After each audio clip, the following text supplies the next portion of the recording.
Hello everyone. Last lecture में हम लोगों ने लास्ट जो लेक्चर हम लोग नेटवर्क एनालिसिस का हम लोगों ने देखा था, उसमें पार्ट 1 में हम लोगों ने कवर किया था बेसिक्स ऑफ एलिमेंट्स जैसे रजिस्टर, कैपेसिटर, इंडक्टर। पार्ट 2 में हमने देखा था classification of elements and Tellegen's theorem. ये उस लाइव लेक्चर सीरीज का पार्ट 3 है और पार्ट 3 में आज हम लोग देखेंगे Kirchhoff voltage law and Kirchhoff current law. तो आई थिंक लाइव स्ट्रीम का कुछ प्रॉब्लम आ रहा है। लास्ट क्लास में मतलब कल जो मैं लाइव स्ट्रीम आया था उसमें अचानक से पावर कट हो गया था, तो हम लोगों ने उसे बंद कर दिया था। और आज आई थिंक नोटिफिकेशन नहीं जा रहा है। कोई बात नहीं, मैं इस लेक्चर को रिकॉर्ड कर रहा हूँ तो आप लोग देख लीजिएगा। तो चलिए स्टार्ट करते हैं।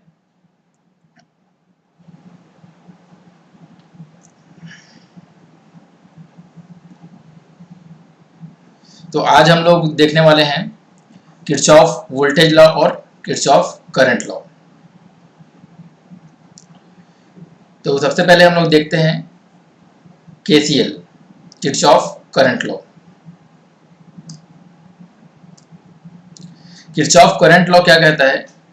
Algebraic sum of total current across any node will be zero. Algebraic sum of total current across any node will be zero. सबसे पहले ये समझ लेते हैं कि हम लोग नोड किसे कहते हैं। नोड मीन्स ऐसा पॉइंट जहां पर दो या दो से अधिक एलिमेंट्स आपस में कनेक्टेड हो, वो क्या कहलाएगा? हमारा नोड कहलाएगा। ठीक है, तो let suppose this is our node. यहाँ पे ये क्या है? हमारा नोड है। इसमें हमारे पास 3 एलिमेंट्स जुड़े हुए हैं। जैसे मैं नोड का नाम दे रहा हूँ n। इसमें 3 एलिमेंट्स जुड़े हुए हैं, रजिस्टर, इंडक्टर और कैपेसिटर। तो ये क्या कह रहा है? Algebraic sum of total current across any node will be zero. Means इस नोड के अक्रॉस जो टोटल करंट होगा उसका समेशन जीरो होगा।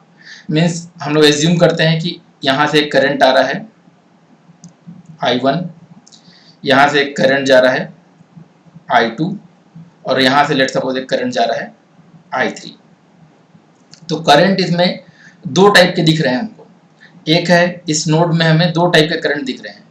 एक है हमारा इनकमिंग करंट। क्या है? एक है हमारा इनकमिंग करंट,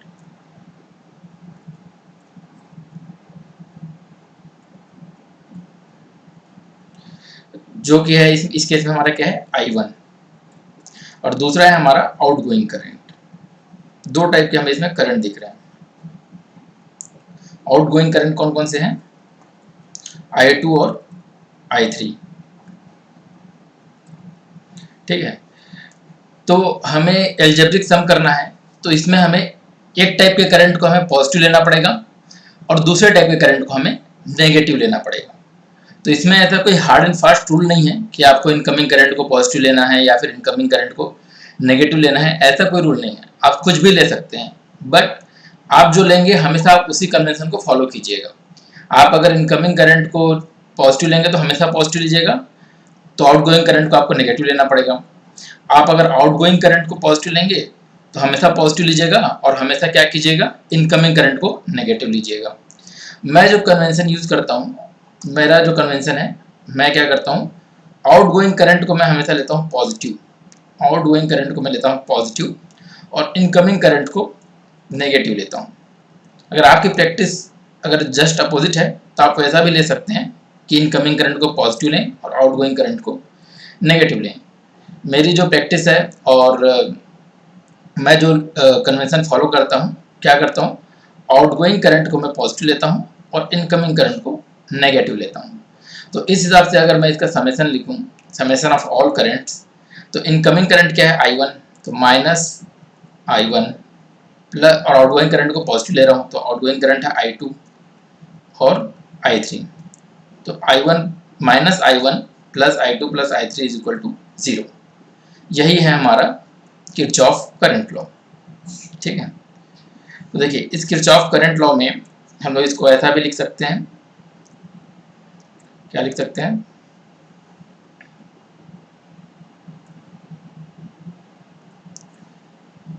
कि I1 को अगर मैं साइड ले जाऊँ तो I1 is equal to I2 plus I3, ऐसा भी लिख सकते हैं। मीन्स क्या है? Incoming current is equal to outgoing current. Incoming current at any node is equal to outgoing current at that node. Outgoing current at that node. Okay. तो देखिए current हम लोग क्या जानते हैं, करंट क्या होता है, current is nothing but the dq upon dt. Means जो चार्जेस में जो चेंज हो रहा है, चेंज इन चार्जेस इज क्या कहलाता है हमारा करंट, या फिर फ्लो ऑफ चार्जेस इज क्या कहलाता है करंट. तो इसे हमने क्या लिख सकते हैं dq अपॉन dt. और ये I1 है तो इसको मैं लिख रहा हूँ dq1 लिख लेता हूँ. I2 है तो मैं क्या लिख ले रहा हूँ dq2 लिख लेता हूँ. और I3 है तो मैं लिख लेता हूँ dq3 डिवाइड बाई dt. तो dt तीनों में हम इसको कैंसिल कर सकते हैं. तो बेसिकली इसमें हो क्या रहा है कि charges, incoming charges equal to क्या मिल रहा है हमें आउटगोइंग चार्जेस. Q1 क्या है, Q1 is the incoming charges, incoming charges is equal to outgoing charges. तो हमारा जो ये KCL है, जैसे किरचॉफ करंट लॉ है, इसको हम लोग क्या कहते हैं, ये हम लोग कंजर्वेशन ऑफ चार्जेस इक्वेशन भी कह सकते हैं. कंजर्वेशन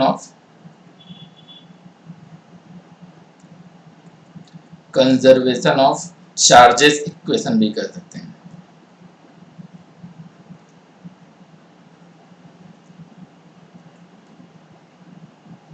जितना चार्जेस इनकमिंग होगा किसी नोड पे, उतना ही चार्जेस क्या होगा आउटगोइंग होगा उस नोड पे. तो KCL को हम लोग क्या कह सकते हैं, कंजर्वेशन ऑफ चार्जेस इक्वेशन. अब देखिए KCL का हम लोग यूज कहाँ पे करते हैं, KCL का हम लोग यूज कहाँ करते हैं, KCL को यूज करके हम लोग क्या फाइंड आउट करते हैं, किसी ब्रांच में, ठीक है, किसी ब्रांच में किसी एलिमेंट के अक्रॉस या तो करंट फाइंड आउट करने के लिए या फिर वोल्टेज फाइंड आउट करने के लिए हम लोग क्या यूज करते हैं KCL. तो KCL में हम लोग क्या करते हैं, incoming current is equal to outgoing current. तो करंट में तो आप लिख लेंगे incoming current is equal to outgoing current. But ये जो करंट है, ये करंट क्या होगा, किसी एलिमेंट के अक्रॉस है, रजिस्टर या फिर इंडक्टर या फिर कैपेसिटर. तो रजिस्टर के क्रॉस करंट हो या फिर इंडक्टर के क्रॉस करंट हो या फिर कैपेसिटर के क्रॉस करंट हो, ये आपको किससे मिलेगा, ये आपको मिलेगा ओम्स लॉ से. ये आपको मिलेगा ओम्स लॉ, ओम्स लॉ. तो बेसिकली आपको किसी ब्रांच का वोल्टेज या करंट फाइंड आउट करने के लिए ये दोनों चीज़ों की एक साथ जरूरत पड़ेगी, KCL की और ओम्स लॉ की. तो KCL और ओम्स लॉ को मिला के ही जो हम लोग फाइंड आउट करते हैं, इसी को हम लोग कहते हैं नोडल एनालिसिस. इसे हम लोग कहते हैं नोडल एनालिसिस, जिसमें हम लोग KCL और ओम्स लॉ का यूज करके किसी ब्रांच के अक्रॉस वोल्टेज या करंट या कुछ अनडिफाइंड पैरामीटर जो हो उसे फाइंड आउट करते हैं. तो इसे हम लोग कहते हैं नोडल एनालिसिस. तो नोडल एनालिसिस में सॉरी, नोडल एनालिसिस में KCL और ओम्स लॉ दोनों यूज होते हैं. तो ओम्स लॉ और इसकी जो लिमिटेशंस है इसको देख लेते हैं. जैसे कि जो ओम्स लॉ है, Ohm's law is only valid for constant temperature. ये केवल और केवल कांस्टेंट टेम्परेचर में वैलिड होता है. जबकि जो KCL है, KCL is independent from temperature. It is independent from temperature. और ओम्स लॉ के जो KCL है, सॉरी जो ओम्स लॉ है वो क्या होता है, नेचर पे डिपेंड नहीं कर. जैसे जो KCL है, it is also independent from nature of element, from nature of element. Means KCL जो होता है वो एक्टिव हो चाहे पैसिव हो एलिमेंट, एक्टिव एलिमेंट हो चाहे पैसिव एलिमेंट हो, चाहे लीनियर हो या फिर नॉन लीनियर हो, या फिर बायलैटरल हो या यूनिलैटरल हो, सबके लिए क्या होता है केसीएल वैलिड होता है। But Ohm's law is only valid for linear, bilateral and passive element. Ohm's law is only valid for constant temperature as well as valid for linear, bilateral and passive element, whereas KCl is independent from temperature as well as it is independent from nature of element, that it is active or passive or linear lateral, bilateral, linear, non-linear.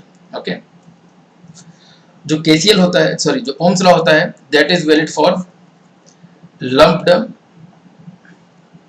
lumped as well as distributed system। ठीक है, lumped element और distributed element जिसमें लगे हों सबके लिए valid है Ohm's law. But KCL जो है, केसीएल का लिमिटेशन क्या है, it is only valid for lumped elements, not valid for distributed. तो ये ओम्स लॉ और केसीएल के लिमिटेशंस हैं। तो अगर हम लोग नोडल एनालिसिस करेंगे जिसमें कि हमारा दोनों चीज यूज होगा, नोडल एनालिसिस में क्या होगा, दोनों चीजें यूज होंगी, ओम्स लॉ भी और केसीएल भी। तो नोडल एनालिसिस किसके लिए वैलिड होगा, nodal analysis will be valid at constant temperature and it is valid for linear, bilateral and passive elements.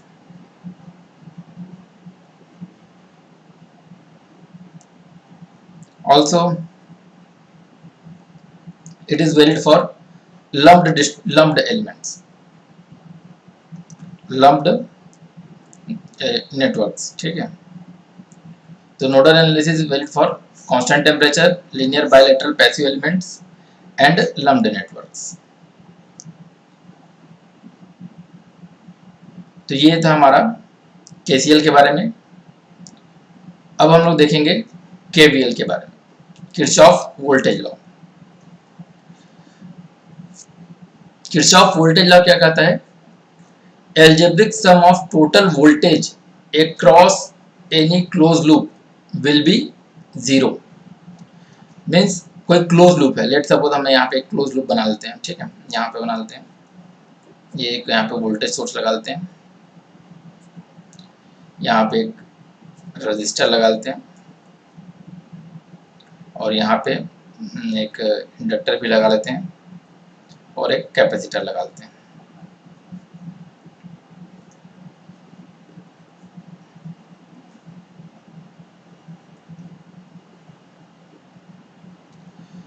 तो ये क्लोज लूप बन गया, क्लोज है। तो इस क्लोज लूप के अक्रॉस जो वोल्टेज होगा जिसका एल्जेब्रिक सम क्या होगा, जीरो होगा। तो इसमें हम लोग ये वोल्टेज सोर्स है तो इसका हम लोग वोल्टेज यहाँ पे मान लेते हैं प्लस माइनस वी। ये रेजिस्टर, इंडक्टर और कैपेसिटर, सॉरी यहाँ पे दिख नहीं रहा है यार, मैं यहाँ ड्रॉ कर लेता हूँ, इस पॉइंट पर मेरा फेस के कारण यहाँ पे दिख नहीं रहा है, इसे मैं इस साइड डाउन ड्रॉ कर लेता हूँ। यहाँ पे मैंने एक वोल्टेज सोर्स डाउन ड्रॉ किया, एक रेजिस्टर, एक इंडक्टर और एक कैपेसिटर। तो लेट सपोज ये जो वोल्टेज सोर्स है इसके अक्रॉस जो वोल्टेज है, लेट सपोज ये प्लस वी है, ये रेजिस्टर है, ये इंडक्टर है, ये कैपेसिटर है।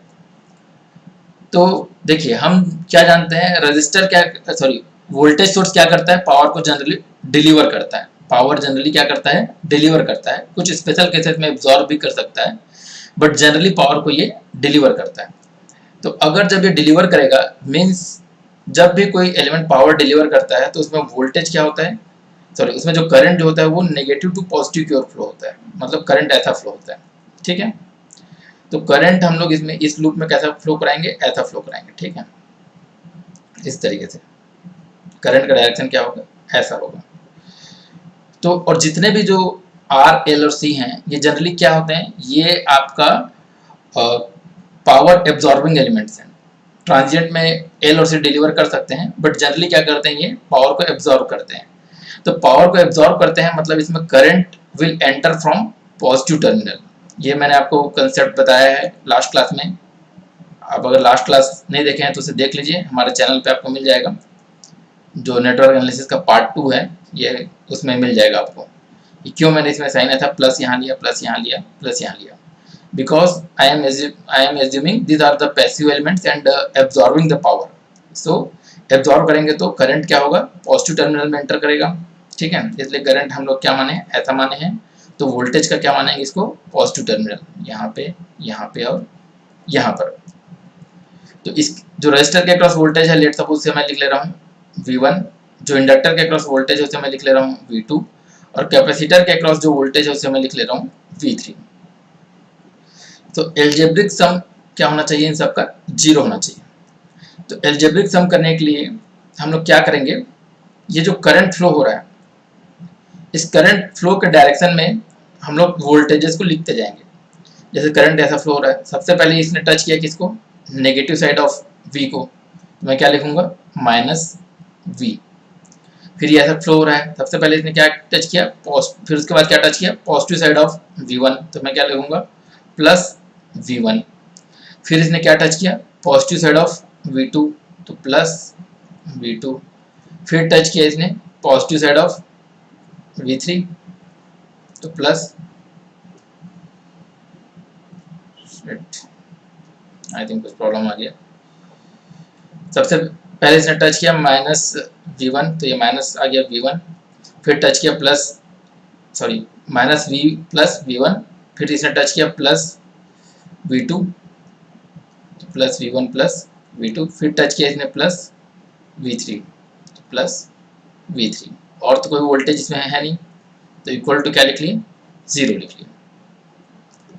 तो अब इसको देखिए, V को उस साइड ले जाता हूँ तो मैं क्या लिख सकता हूँ, V = V1 + V2 + V3, ठीक है। कुछ लोग अपोजिट भी लिखते हैं, कुछ बुक्स में या कुछ जगह कुछ लोग अपोजिट भी लिखते हैं। मीन्स करंट फ्लो हो रहा है तो जहाँ से वो एग्जिट करता है उसका वोल्टेज लिखते हैं। जैसे एग्जिट ये कहाँ से कर रहे हैं, +V से कर रहा है, तो क्या लिख सकते हैं, कुछ लोग +V लिख सकते हैं। फिर ये एग्जिट कहाँ से कर रहा है, -V1 से, तो -V1 लिख सकते हैं। फिर -V2 लिख सकते हैं और -V3 लिख सकते हैं। कुछ लोग क्या करते हैं, इसको थोड़ा क्लीन कर लेता हूँ।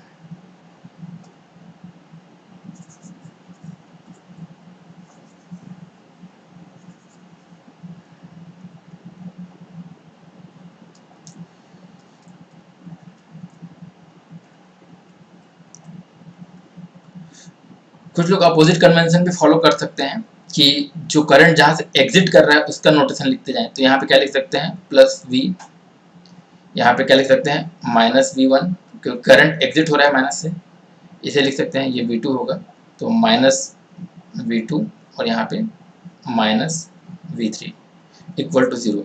इसमें भी V को इस साइड रहने दीजिए और बाकी को सबको उधर ले जाएंगे तो क्या आएगा, V1 + V2 + V3। तो सेम इक्वेशन आएगा, आप कोई सा भी कन्वेंशन फॉलो कीजिए, बट मैं प्रेफर करता हूँ कि करंट जहाँ पर से वो मतलब जो पहली बार टच कर रहा है, करंट ऐसा फ्लो हो रहा है तो पहली बार अगर ये नेगेटिव टच कर रहा है तो मैं क्या लिखूंगा, -V लिखूंगा। फिर यहाँ से फ्लो होते जा रहा है, फिर यहाँ पे पॉजिटिव को टच कर रहा है तो मैं लिखा हूँ +V1, फिर पॉजिटिव V2 को टच कर रहा है तो +V2, फिर पॉजिटिव V3 को टच कर रहा है तो +V3। मैं ऐसा फॉलो करता हूँ। तो आप भी जो चाहे वो फॉलो कर सकते हैं, बट आप जो भी फॉलो करें उस पर आप स्टिक रहें, हमेशा आप वैसे ही फॉलो करें। तो हमारा क्या आ गया, V = V1 + V2 + V3।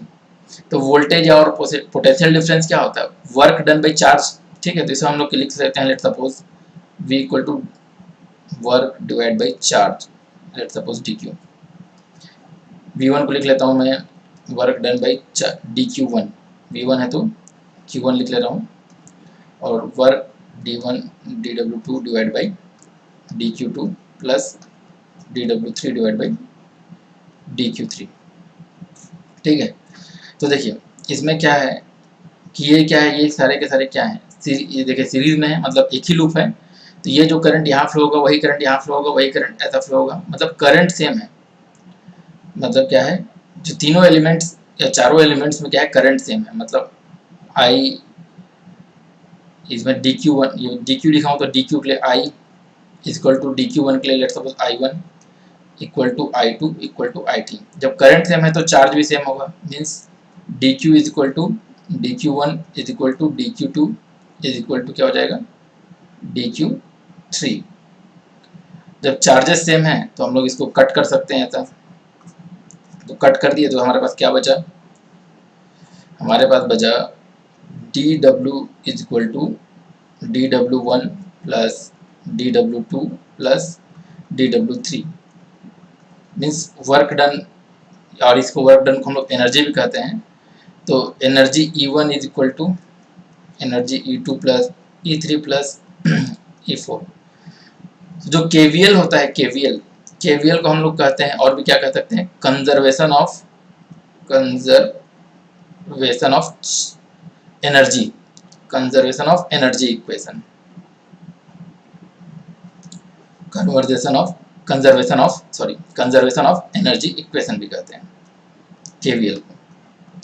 KCL को हम लोग क्या कहते थे, केसीएल को कंजर्वेशन ऑफ चार्ज इक्वेशन, और केवीएल को क्या कहते हैं हम लोग, कंजर्वेशन ऑफ एनर्जी इक्वेशन। ठीक है, तो अब हम क्या करते हैं, हम केवीएल का कहाँ यूज करते हैं, केवीएल का यूज करके हम लोग क्या करते हैं, केवीएल का यूज करके हम लोग किसी एलिमेंट्स के अक्रॉस या तो वोल्टेज, या फिर वोल्टेज पता है तो इसके अक्रॉस करंट। ठीक है, वोल्टेज क्वेश्चन में कुछ भी पूछ सकता है आपको, किसी एलिमेंट के अक्रॉस करंट या वोल्टेज, तो इसको फाइंड आउट करने के लिए हम लोग क्या यूज करते हैं, केवीएल। बट केवीएल के साथ साथ हम लोग क्या यूज करते हैं, जैसे यहाँ पे जो था, यहाँ पे रजिस्टर था, यहाँ पे क्या था, इंडक्टर था, यहाँ पे क्या था, कैपेसिटर था। तो रजिस्टर के अक्रॉस या तो वोल्टेज हो, या फिर इंडक्टर के अक्रॉस वोल्टेज हो, या फिर कैपेसिटर के अक्रॉस वोल्टेज हो। तो ये जो वोल्टेज फाइंड आउट करने के लिए, अगर आपको करंट पता है तो वोल्टेज फाइंड आउट करने के लिए आपको जरूरत पड़ती है ओम्स लॉ की, आपको जरूरत पड़ती है ओम्स लॉ की। तो केवीएल और ओम्स लॉ, ये दोनों को मिला दें अगर, और इसको एनालिसिस करें, इसी को हम लोग कहते हैं मैश एनालिसिस। ठीक है, मैश एनालिसिस। तो आप लोग को अभी अभी मैंने बताया जो ओम्स लॉ की क्या लिमिटेशंस होती है। ओम्स लॉ की लिमिटेशंस हैं कि वो कांस्टेंट टेम्परेचर पर काम करता है, लीनियर बाइलैटरल और पैसिव एलिमेंट्स के लिए वैलिड है, और लम्प्ड और डिस्ट्रीब्यूटेड दोनों में काम कर सकता है। सिमिलरली केवीएल की भी लिमिटेशंस है, it is only valid for lumped network. तो बेसिकली हम लोग क्या कर सकते हैं, मैश एनालिसिस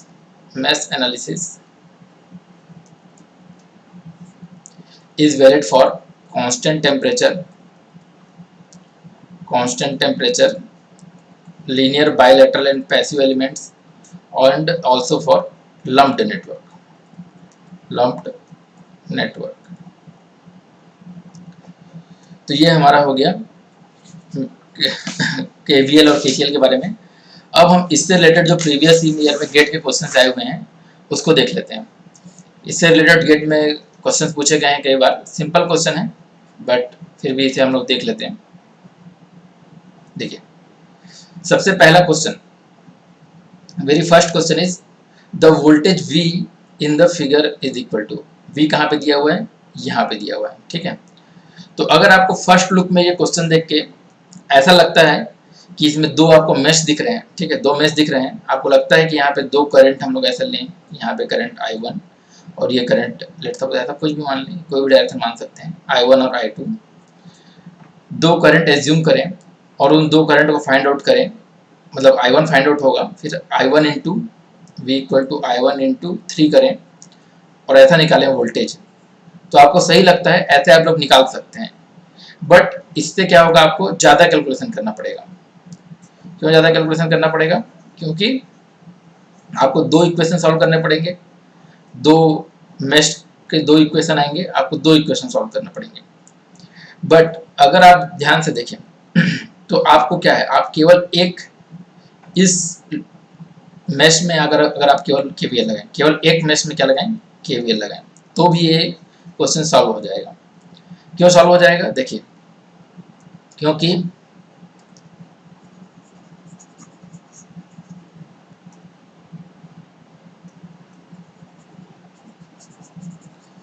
यहां पर का आपको वोल्टेज पता है, इस पॉइंट का देखिए यहाँ पर का वोल्टेज आपको पता है 5 वोल्ट, यहाँ पर का वोल्टेज आपको पता है 4 वोल्ट, और जो इस रजिस्टर के अक्रॉस जो वोल्टेज है ये आपको निकालने की जरूरत नहीं, ये आपको पता है। कैसे पता है, ये देखिए रजिस्टर किसके अक्रॉस लगा हुआ है, ये रजिस्टर लगा हुआ है इस 4 वोल्ट के अक्रॉस, 4 वोल्ट के अक्रॉस लगा हुआ है। तो यहाँ पर अगर वोल्टेज 4 वोल्ट है तो इसके बीच में तो कोई एलिमेंट है नहीं, यहाँ पर और यहाँ पर कोई एलिमेंट है नहीं। तो जब यहाँ पर कोई एलिमेंट नहीं है तो क्या कर सकते हैं आप, ये जो वोल्टेज 4 वोल्ट है यही यहाँ पर भी क्या होगा, यहाँ पर भी वोल्टेज कितना होगा, 4 वोल्ट ही होगा। तो आपको बाकी सारे वोल्टेजेस पता हैं, केवल एक वोल्टेज नहीं पता है, तो आप केवल एक बार यहाँ पे क्या लगा सकते हैं, केवीएल लगा सकते हैं और आपको ये वोल्टेज पता चल जाएगा।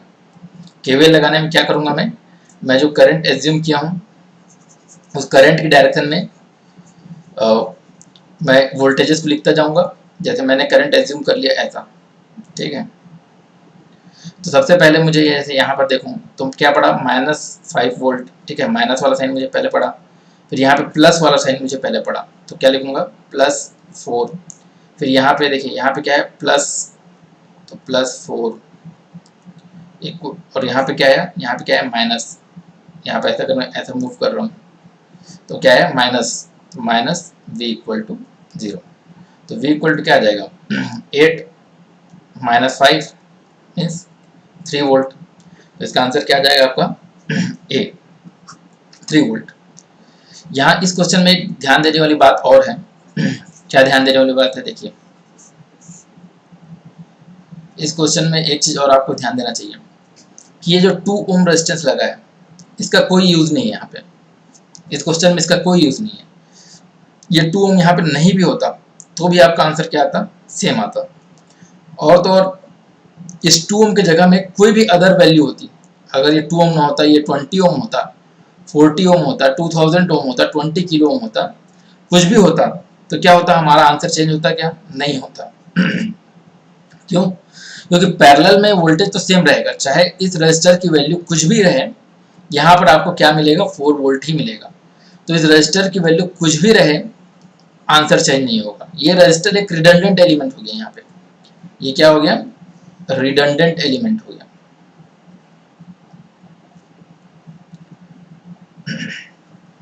इस रजिस्टर का इस क्वेश्चन के लिए यहाँ पे इसका कोई यूज नहीं है, ये नहीं रहता या फिर इसकी वैल्यू कुछ भी रहती तो भी आंसर हमें सेम मिलता।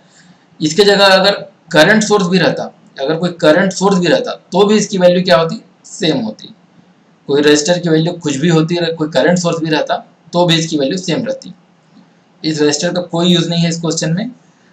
इसका यूज कब पड़ेगा, जब आपको इसके अक्रॉस कुछ करंट पूछा होता है। लेट सपोज इसके अक्रॉस अगर आपको करंट बोला होता है यहाँ पे, तब इसमें चेंज होने से फर्क पड़ता, ठीक है। तो अगर वोल्टेज सोर्स के अक्रॉस में अगर आपका क्या लगा हुआ है, अगर कोई वोल्टेज सोर्स है इसके अक्रॉस में अगर आपका कोई रजिस्टर लगा हुआ है, तो अगर आपको वोल्टेज वाले कुछ काम है, जब तक इसके अक्रॉस करंट नहीं फाइंड आउट करना है तब तक ये एक रिडंडेंट एलिमेंट की तरह काम करता है। इसका कोई ज़्यादा फर्क नहीं पड़ता, रिडंडेंट एलिमेंट की तरह काम करता है। तो अब नेक्स्ट क्वेश्चन देख लेते हैं। नेक्स्ट क्वेश्चन है, ये सारे जो क्वेश्चन मैं आपको करा रहा हूँ ये सारे के सारे क्वेश्चन गेट के क्वेश्चन हैं। ये कभी न कभी प्रीवियस ईयर्स में गेट में आ चुके हैं, गेट में आए हुए क्वेश्चन हैं। तो आप इसे ध्यान से देखिएगा, क्योंकि गेट के जो जैसे क्वेश्चन आते चले आए हैं उसी टाइप के आने की संभावना है। तो देखते हैं इसको। The voltage across terminal A and B. अब इस क्वेश्चन को आप लोग देखिए और सोचिए कि इसमें क्या क्या अप्रोच होना चाहिए। अगर आप लोग को लगता है कि इसमें 2 मेश दिख रहे हैं, 2 मेश इक्वेशन, यहाँ पे एक I1 और दूसरा यहाँ पे एक 3 ओम है, तो लेट्स सपोज ऐसा ले लेते हैं I1 और I2, 2 मेश हैं। तो I1 और I2 करंट हम लोग यहाँ एज्यूम कर लिए और दो में से इक्वेशन लिखेंगे तो दो इक्वेशन हमें मिलेंगे और उसको सॉल्व करेंगे तो हमें क्या मिलेगा, I1 की कुछ वैल्यू मिलेगी और I2 की कुछ वैल्यू मिलेगी।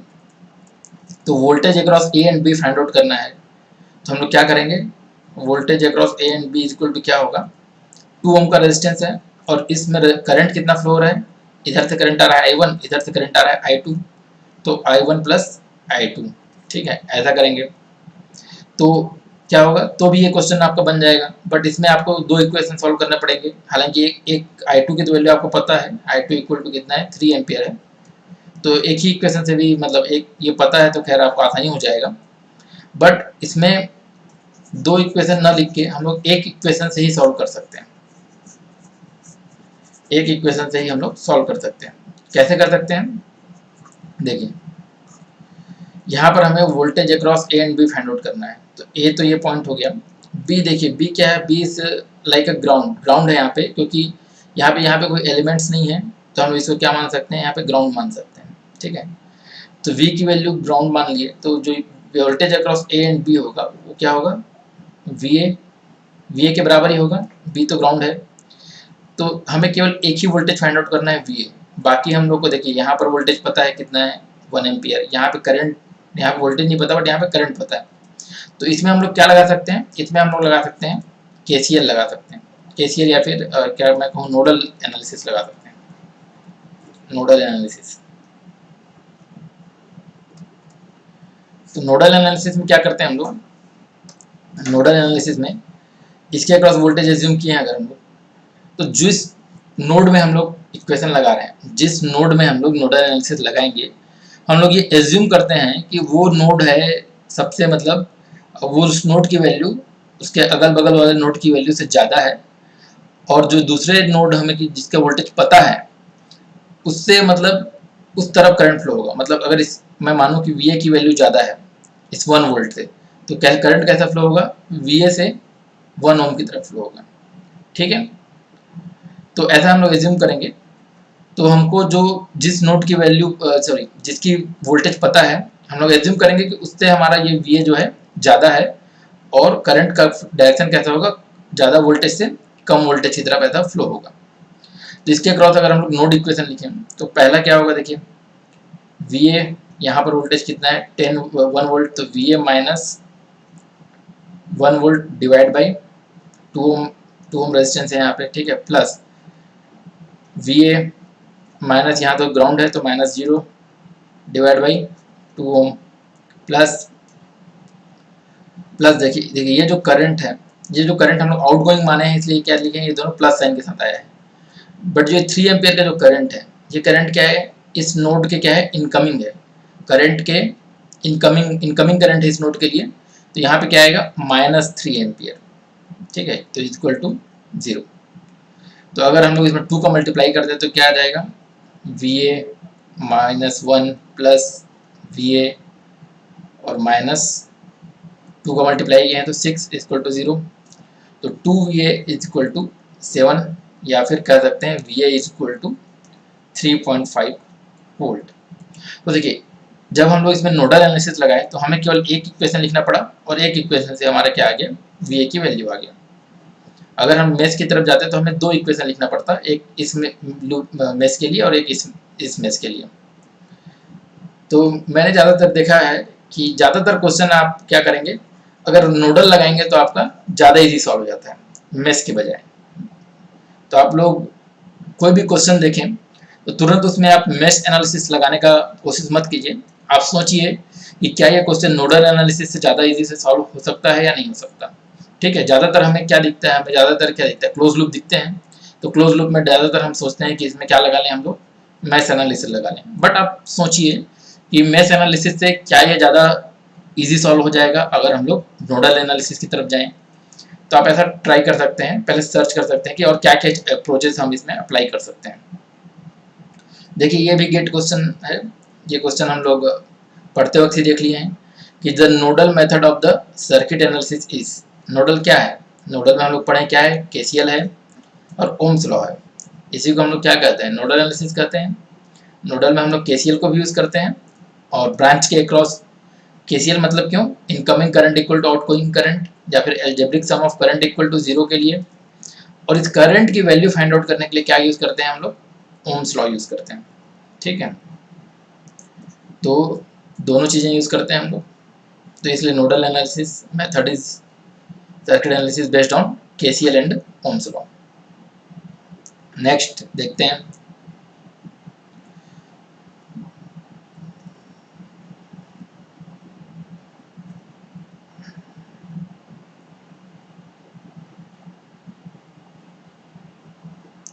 देखिए मैं चाहता हूं कि ये क्वेश्चन आप लोग सॉल्व करने का कोशिश करें। ठीक है, आप लोग वीडियो को पॉज कर दीजिए, और अगर आप लोग ऑनलाइन हैं तो आप इसका आंसर दे सकते हैं अभी। मैं चाहता हूं ये क्वेश्चन आप लोग बनाएं और इसका आंसर मुझे कमेंट बॉक्स में लिख कर बताएं। आई होप आप लोगों ने ट्राई किया होगा। अब चलिए अब देखते हैं हम लोग। देखिए इसमें क्या पूछा है, the voltage V in the figure is always equal to, ये जो वोल्टेज V है इसकी वैल्यू पूछा है। ठीक है, तो ये V है, तो अगर इसमें तो और कुछ है नहीं नोड वोड, तो इसमें हम लोग क्या लगा देते हैं, KVL लगा देते हैं।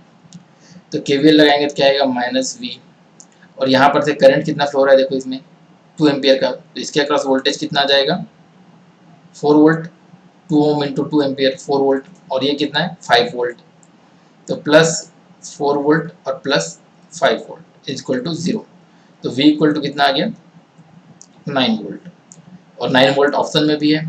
तो अगर आपने ऐसा अगर बनाया है और ये आपका आंसर आया है तो आपका क्या है, ये गलत है। ठीक है, ये क्वेश्चन क्या है, गलत हो जाएगा, ये आंसर गलत है। 9 वोल्ट इसका आंसर नहीं होगा। क्यों नहीं होगा, देखिए क्योंकि हमने क्या किया, जब इसमें हम लोगों ने अप्लाई किया KVL, तो हमने ये वाला वोल्टेज लिया, ठीक है, ये वाला वोल्टेज लिया -V, इसके अक्रॉस वोल्टेज लिया 4 वोल्ट, ठीक है, ये वोल्टेज लिया 5 वोल्ट, ठीक है, बट हमने इस करंट सोर्स के अक्रॉस वोल्टेज को कंसिडर नहीं किया।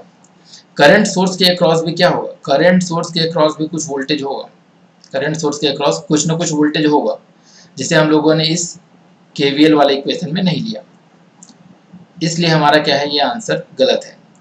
तो इसमें देखिए, इसमें केवल सर्किट इतना ही है, इसमें कोई और एक्स्ट्रा चीज़ तो है नहीं जिसको हम लोग लगा के इस करंट सोर्स, जो ये करंट है सोर्स है, इसके अक्रॉस क्या करें, वोल्टेज को फाइंड आउट कर सकें।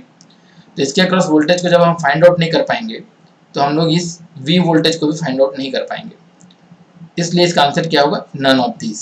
नन ऑफ दिस क्यों होगा, क्योंकि हम लोग जब तक हमारा करंट सोर्स के अक्रॉस वोल्टेज को फाइंड आउट नहीं करेंगे तब तक हम लोग V को फाइंड आउट नहीं कर सकते, इसलिए इसका आंसर होगा नन ऑफ दिस। कोई भी देखिए, जैसे हम लोग कोई भी सर्किट बनाते हैं, जैसे यहाँ पे वोल्टेज सोर्स है, यहाँ पे ऐसा, ठीक है, तो यहाँ पे क्या करते हैं हम, करंट फ्लो कराते हैं, करंट फ्लो। तो जब वोल्टेज सोर्स के अक्रॉस करंट फ्लो होता है, वोल्टेज सोर्स के अक्रॉस करंट जीरो थोड़ी होता है, वोल्टेज सोर्स के अक्रॉस क्या होता है, कोई ना कोई करंट होता है। ठीक है, सिमिलरली क्या होगा, करंट सोर्स के अक्रॉस भी क्या होगा, कोई ना कोई वोल्टेज होगा। ठीक है, जैसे हम लोग करंट वोल्टेज सोर्स में क्या करते हैं, हमेशा इसमें कोई ना कोई करंट फ्लो कराते हैं ऐसा सर्किट में, तो वोल्टेज सोर्स के अक्रॉस हमेशा क्या होगा, कोई ना कोई करंट होगा, और करंट सोर्स के अक्रॉस क्या होगा, कोई ना कोई वोल्टेज होगा। हाँ, कुछ स्पेशल केसेस में वोल्टेज सोर्स के अक्रॉस करंट जीरो हो सकता है और करंट सोर्स के अक्रॉस वोल्टेज जीरो हो सकता है, बट वो पॉसिबिलिटीज, मतलब इसमें आप कह नहीं सकते ना, ये जो सर्किट डायग्राम दिया हुआ है इसमें आप कह नहीं सकते कि इसके अक्रॉस जो वोल्टेज है वो जीरो ही होगा। ठीक है, ऐसा हमेशा होगा जरूरी नहीं है, जीरो हो भी सकता है और नहीं भी हो सकता।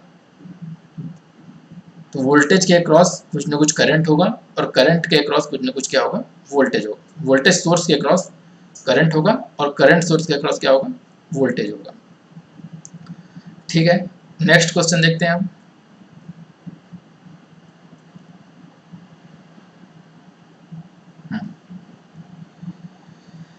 देखिए नेक्स्ट क्वेश्चन क्या है, the voltage E not in the figure is, इस फिगर में आपको ई नॉट फाइंड आउट करना है। तो ई नॉट क्या है, इसके इस 4 ओम के अक्रॉस क्या है, वोल्टेज है। ठीक है, तो ये जो वोल्टेज है इसमें भी आपको दो दिख रहे हैं, दो लूप दिख रहे हैं, क्लोज लूप। तो अगर आप इसमें भी दो अगर मेश लगाने का ट्राई करेंगे तो आपको थोड़ा टफ पड़ेगा, क्योंकि आपको दो इक्वेशन को एक साथ सॉल्व करना पड़ेगा। दो वैल्यू, जैसे यहाँ पे करंट में लिख लेता हूँ I1 और यहाँ पे करंट लिख लेता हूँ I2, तो दो करंट को फाइंड आउट करना पड़ेगा, I1 और I2। और I1 प्लस I2 करेंगे और उसको मल्टीप्लाई करेंगे 4 ओम के साथ, तब आपको क्या मिलेगा, ई नॉट मिलेगा। दो इक्वेशन लिखे, इसमें इसके लिए, इसमें इसके लिए, और सॉल्व किए तो I1 I2 आया, उसको 4 से मल्टीप्लाई किए तो ई नॉट आया। ऐसा भी आप लोग फाइंड आउट कर सकते हैं, ये भी बिल्कुल इसमें कोई गलत नहीं है, बट इसमें क्या लगेगा, टाइम ज़्यादा लगेगा, क्योंकि आपको 2 इक्वेशन सॉल्व करने पड़ेंगे। तो इसका दूसरा मेथड क्या हो सकता है कि ये देखिए, ये जो ई नॉट वोल्टेज है कहाँ पर है, यहाँ पर है, तो ये यहाँ तो शॉर्ट सर्किट है, मतलब इसके अक्रॉस भी वोल्टेज क्या है, इसके और इसके अक्रॉस वोल्टेज क्या है, ई नॉट है। तो ये तो हमारा ग्राउंड रेफरेंस है। तो इस ई नॉट के अक्रॉस, इस नोड के अक्रॉस हम लोग क्या लगा लेते हैं, नोडल एनालिसिस लगा लेते हैं, नोडल एनालिसिस। तो देखिए, नोडल एनालिसिस में हम लोग इस नोड को हाईएस्ट पोटेंशियल का नोड मान के चल रहे हैं, और ये मान के चल रहे हैं इस नोड से सारे करंट आउट गोइंग है, मतलब जो करंट हमें पता नहीं है वो सारे करंट क्या है, आउट गोइंग है। तो क्या पहला करंट क्या लिख सकते हैं हम लोग, ये वाला करंट, इस साइड वाला, ई नॉट माइनस 12 वोल्ट, ये 12 वोल्ट है तो यहाँ माइनस कर रहे हैं, दोनों, इन दोनों के बीच का पोटेंशियल डिफरेंस निकालने के लिए ई नॉट और इसके बीच का पोटेंशियल डिफरेंस क्या होगा, ई नॉट माइनस 12, और ओम कितना है, मतलब 4 ओम। करंट ये होगा ना, voltage difference divide by resistance, तो वोल्टेज डिफरेंस कितना है, ई नॉट माइनस 12, और रेजिस्टेंस कितना है, 4 ओम, तो ये आपका करंट निकल गया। दूसरा करंट हम लोग ये वाला देखेंगे, तो ये वाला नीचे की साइड वाला, ये वाला, तो ई नॉट डिवाइड बाई 4 ओम, ठीक है। तीसरा करंट देखिए, ये जो करंट है, ये करंट ऐसा करके ऐसा फ्लो होकर ग्राउंड में आ रहा है, ठीक है, ग्राउंड में आ रहा है, तो ई नॉट माइनस 0, ग्राउंड तो 0 है, ठीक है, और ये 2 ओम रेजिस्टेंस और ये 2 ओम रेजिस्टेंस दोनों मिलके कितना हो जाएगा, 4 ओम, तो इक्वल टू 0, ठीक है। ये दोनों रेजिस्टेंस क्या है, सीरीज में है, तो हम इसको ऐसा भी कर सकते हैं ना, ऐसा लिख सकते हैं, ऐसा अकेला एक सिंगल रेजिस्टेंस बनाए और इसको 4 ओम लिख दिए। ऐसा भी लिख सकते हैं क्योंकि ये 2 ओम और 2 ओम क्या है, सीरीज में है, तो ऐसा लिख सकते हैं। तो ये हमारा इक्वेशन बन गया, इसमें 4 का मल्टीप्लाई कर देंगे तो क्या आ जाएगा, E naught minus 12 plus E naught plus E naught is equal to 0, तो 3 ई नॉट इक्वल टू 12, तो ई नॉट इक्वल टू क्या आएगा, 4 volt, means option C is the right answer, ठीक है। तो नेक्स्ट क्वेश्चन देख लेते हैं। नेक्स्ट जो गेट क्वेश्चन है वो हमारा ये है, देखिए, the two electrical sub networks N1 and N2 are connected through 3 resistor as shown in figure. दो नेटवर्क हैं, 3 रजिस्टर से कनेक्टेड हैं, तो कौन कौन से रजिस्टर, 15 ओम, 5 ओम और 1 ओम। The voltage across 5 ohm resistor and 1 ohm resistors are given in 10 volt and 5 volt, जैसा आप लोग को इसमें दिख रहा है, 5 ओम के अक्रॉस 10 वोल्ट, 1 वोल्ट के across 5 volt. Then the voltage across 15 ohm resistor is, इसके अक्रॉस वोल्टेज आपको फाइंड आउट करना है, ठीक है। तो देखिए, हम क्या जानते हैं, रजिस्टर क्या है, वो एब्जॉर्बिंग एलिमेंट है, पावर को एब्जॉर्ब करता है। तो अगर इसके अक्रॉस देखिए, इसके अक्रॉस वोल्टेज कितना है, 5 वोल्ट है, और प्लस साइन ऐसा लिखा हुआ, इधर प्लस है इधर माइनस है, तो हम लोग एक करंट एज्यूम करते हैं यहाँ पे। एज्यूम क्या है, इसमें हम कैलकुलेट कर सकते हैं करंट कैसा फ्लो होता है, तो प्लस से माइनस की ओर फ्लो होगा, और ये करंट का वैल्यू कितना होगा, V equal to I R होता है, तो I equal to V upon R, तो V कितना है 5 और R कितना है 1, तो क्या होगा, यहाँ पर जो करंट है वो कितना होगा, 5 एम्पियर। सिमिलरली यहाँ इसके अक्रॉस वोल्टेज प्लस 10 वोल्ट है, और ये रजिस्टर कितना है 5 ओम, तो ये जो करंट होगा ये कितना होगा, इसे मैं लिख ले रहा हूँ I1 लिख ले रहा हूँ, इसे मैं लिख ले रहा हूँ I2 करंट कितना होगा, 10 वोल्ट डिवाइड बाई 5 ओम, मतलब 2 एम्पियर। अब देखिए, इसके अक्रॉस ना हमें वोल्टेज पता है ना करंट पता है, तो मैं एज्यूम कर ले रहा हूँ वोल्टेज क्या है, ये है plus minus V, voltage assume कर लिया, तो ये वोल्टेज V एज्यूम किया, ऐसा पोलैरिटी ऐसा एज्यूम किया। तो रजिस्टर क्या है, एक पावर एब्जॉर्बिंग एलिमेंट है, तो इसमें करंट कैसा फ्लो होगा, प्लस से माइनस की ओर, यहाँ से ऐसा, इसे मैं एज्यूम कर ले रहा हूँ करंट I3। तो देखिए, ये एक नेटवर्क है, एक दूसरा नेटवर्क है, तो नेटवर्क हो चाहे नोड हो, उसमें क्या होगा, incoming current equal to outgoing current, या फिर summation of total current is equal to 0। तो सभी के सभी आउटगोइंग करंट हम लोग एज्यूम किए हैं। तो पहला करंट कितना है, I1 कितना है, देखिए I1 plus I2 plus I3 is equal to क्या है 0। I1 की वैल्यू है 5 एम्पियर, I2 की वैल्यू है 2 एम्पियर और plus I3 is equal to 0। तो I3 इक्वल टू कितना आएगा -7 एम्पियर। तो I3 कितना है -7 एम्पियर। तो वोल्टेज कितना होगा, voltage equal to I3 into V equal to IR। तो I इंटू R, R की वैल्यू कितनी है 15 ओम। तो -7 इंटू 15 ओम मीन्स -105 वोल्ट। तो क्या है आपका answer, option A. Option A is the correct answer. ठीक है, तो इसका आंसर ये होगा। अब नेक्स्ट क्वेश्चन देखते हैं, ये इसका लास्ट क्वेश्चन है।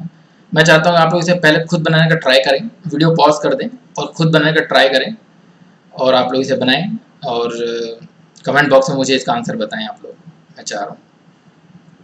बाकी मैं तो अभी सॉल्व करने ही वाला हूँ, बाकी मैं चाह रहा हूँ आप लोग पहले से खुद आप लोग सॉल्व करने का ट्राई करें। देखिए ये क्वेश्चन जो है, और मुझे आप मेथड भी बताएं, आप खुद सॉल्व करें और मुझे आप मेथड भी लिख के कमेंट बॉक्स में बताएं कि आप किस मेथड से सॉल्व किए, क्योंकि ये क्वेश्चन कई मेथड से बन सकता है। तो मैं जो सॉल्व करने वाला हूँ, अभी हम लोग क्या KVL KCL पढ़े हैं, तो मैं इसको सॉल्व करने वाला हूँ KCL मेथड से। ठीक है, या फिर नोडल एनालिसिस कह सकते हैं, नोडल एनालिसिस से।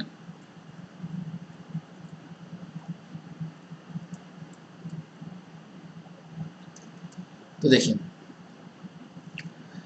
ये देखिए मैं आपको बता देता हूँ, ये देखिए ये जो क्या है करंट सोर्स है, ये उसके पैरेलल में क्या है रजिस्टर है। तो इसको हम लोग चाहें तो हम लोग क्या कर सकते हैं, हम लोग वोल्टेज ट्रांसफॉर्मेशन थ्योरम लगाएं, अगर वोल्टेज सोर्स ट्रांसफॉर्मेशन थ्योरम, तो इस करंट और रजिस्टर को हम लोग वोल्टेज सोर्स और रजिस्टर में भी रिप्लेस कर सकते हैं, वोल्टेज सोर्स और सीरीज में यहाँ रजिस्टर। तो ये एक ही मेश इक्वेशन से आ जाएगा। बट चूंकि यहाँ हम लोग अभी सोर्स ट्रांसफॉर्मेशन थ्योरम नहीं पढ़े हैं, तो अभी मैं इसको KCL से सॉल्व कर रहा हूँ। बाकी ये KCL की बजाय सोर्स ट्रांसफॉर्मेशन थ्योरम और KVL लगाएं तो ज़्यादा इजी बन जाएगा। बट फिलहाल मैं इसे अभी KCL से सॉल्व कर रहा हूँ। लेट सपोज इस वोल्टेज को नाम मैंने दिया V, और ये जो वोल्टेज है जो हमें निकालना है, क्या निकालना है E नॉट। तो E नॉट यहाँ पर का वोल्टेज है, ये E नॉट का वोल्टेज है ये वाला, और यहाँ पर से यहाँ कोई एलिमेंट नहीं लगा है, शॉर्ट सर्किट है, तो ये वोल्टेज भी क्या होगा E नॉट। तो अब हम लोग क्या करेंगे, इन दोनों नोड्स पे क्या लगाएंगे KCL इक्वेशन लगाएंगे और दोनों नोड्स को सॉल्व करेंगे। तो एक बार हमें क्या मिल जाएगा E नॉट मिल जाएगा, एक बार हमें क्या मिल जाएगा V मिल जाएगा, दोनों चीज़ें हमें मिल जाएंगी। तो पहले मैं V पे लगा लेता हूँ, यहाँ पे लगा लेता हूँ मैं KCL। तो देखिए इनकमिंग करंट क्या है 8 वोल्ट, तो इनकमिंग करंट को मैं लेता हूँ नेगेटिव, तो मैं लिख लिया -8। दूसरा मैं आउटगोइंग करंट इस साइड का क्या लिखूँगा plus V minus 0 divide by 10। इस करंट इस तरफ भी मैं आउटगोइंग करंट मानूंगा, तो आउटगोइंग करंट माना तो क्या हुआ V minus E not divide by 2। ठीक है, तो ये आ गया इक्वेशन। तो इसके अगर हम लोग मल्टीप्लाई कर दें, हम लोग 10 का मल्टीप्लाई करें तो क्या आएगा -80 प्लस V और plus 5V minus 5E naught is equal to 0। तो इसे हम लोग क्या लिख सकते हैं 6V minus 5E naught is equal to 80, ये आया। इसे मैं इक्वेशन 1 दे रहा हूँ। इक्वेशन 1 किससे आया, जब हम लोग V के अक्रॉस क्या लगाएं KCL लगाएं। अब E के अक्रॉस E नॉट, इस नोड में क्या लगाएं KCL लगाएं, तो क्या होगा सबसे पहला देखिए इस तरफ मैं मानूंगा इसका आउटगोइंग करंट, तो क्या आएगा E naught minus V divide by 2। अब देखिए ये जो यहाँ पर से जो करंट फ्लो होगा, यहाँ पर से ये क्या करंट होगा E नॉट माइनस 0, ये तो ग्राउंड है रेफरेंस, डिवाइड बाई 12 प्लस ये देखिए इस साइड जो करंट फ्लो होगा यहाँ और यहाँ, ठीक है, इसमें पोटेंशियल डिफरेंस किया, यहाँ पे 16 वोल्ट है, ठीक है, और यहाँ पे 6 ओम का रेजिस्टेंस है। तो इस पॉइंट और इस ग्राउंड या 6 ओम के बीच में कितना पोटेंशियल डिफरेंस आ जाएगा E नॉट माइनस 16। अगर आपको ये समझ में नहीं आ रहा तो आप इसे ऐसा भी लिख सकते हैं, यहाँ पे E नॉट है, यहाँ पे 16 वोल्ट को पहले इसको 6 लिख सकते हैं, यहाँ पे ऐसा 16 लिख सकते हैं। तो E naught minus 16 divide by 6 is equal to क्या आ जाएगा 0। तो इसको जब आप क्या करेंगे मल्टीप्लाई करेंगे 12 से, 12 से मल्टीप्लाई करेंगे तो क्या आएगा, 6E0 minus 6V plus E0 plus 2E0 minus 32 is equal to 0। तो देखिए 6E0 है प्लस E0 7E0 और प्लस 2E0 9E0, क्या आ गया यहाँ पे 9E0 आ गया, और यहाँ पे माइनस 6 है तो माइनस 6V, और ये 32 को हम लोग इस साइड ले आते हैं, 32 लिख लेते हैं। अब ये हमारा आ गया इक्वेशन 2। देखिए अब हम लोग क्या करें, इक्वेशन 1 और इक्वेशन 2 को ऐड कर दें। क्या करें, इक्वेशन 1 प्लस इक्वेशन 2 को अगर ऐड कर दें तो यहाँ पे माइनस 6 है, यहाँ पे प्लस 6 है, ये दोनों कैंसिल हो जाएगा, और 9 माइनस 5 क्या आ जाएगा 4E0 is equal to, add करें क्या आएगा 2 112, ठीक है। तो E0 इक्वल टू क्या आएगा 112 डिवाइड बाई 4, क्या आ जाएगा हमारा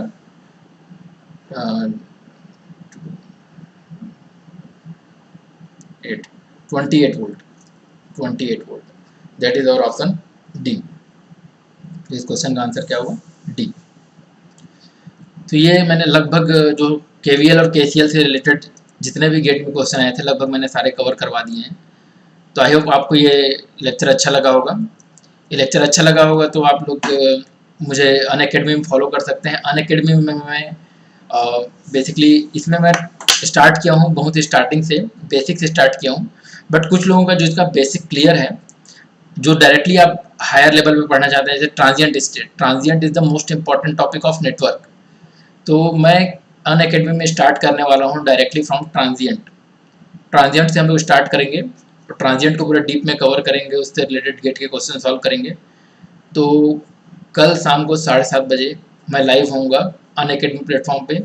उसका लिंक मैं आपको इस चैनल के कम्युनिटी टैब में दे दूंगा, आप वहाँ पर जाके अनअकैडमी में मुझे देख सकते हैं, या फिर आप अनअकैडमी ऐप में भी जितेंद्र साव नाम से सर्च करेंगे तो मैं आपको मिल जाऊँगा वहाँ पे, जहाँ पर आप हमें फॉलो कर सकते हैं। मैं यूट्यूब में भी लेक्चर्स डालता रहूँगा, बट अभी हम लोग इसमें बेसिक से चल रहे हैं, वहाँ पर आप डायरेक्टली ट्रांजिएंट को आप डायरेक्टली वहाँ पढ़ सकते हैं। ट्रांजिएंट में आपको केवीएल केसीएल थोड़ा पहले से आना चाहिए। तो transient is the most important. आप लोग हमें अनअकैडमी पे कल आप जरूर वहाँ देखिए, ट्रांजिएंट को कवर कीजिए। वहाँ पे आप लाइव प्लेटफॉर्म होता है, आप चाहें तो आप डाउट भी पूछ सकते हैं। तो इसकी लिंक मैं आपको दे दूँगा। Thank you so much for watching.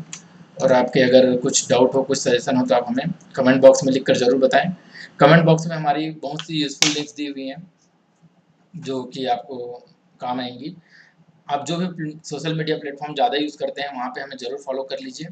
हमारे सारे सोशल मीडिया के लिंक आपको डिस्क्रिप्शन में मिल जाएगी इस वीडियो के। Thank you so much.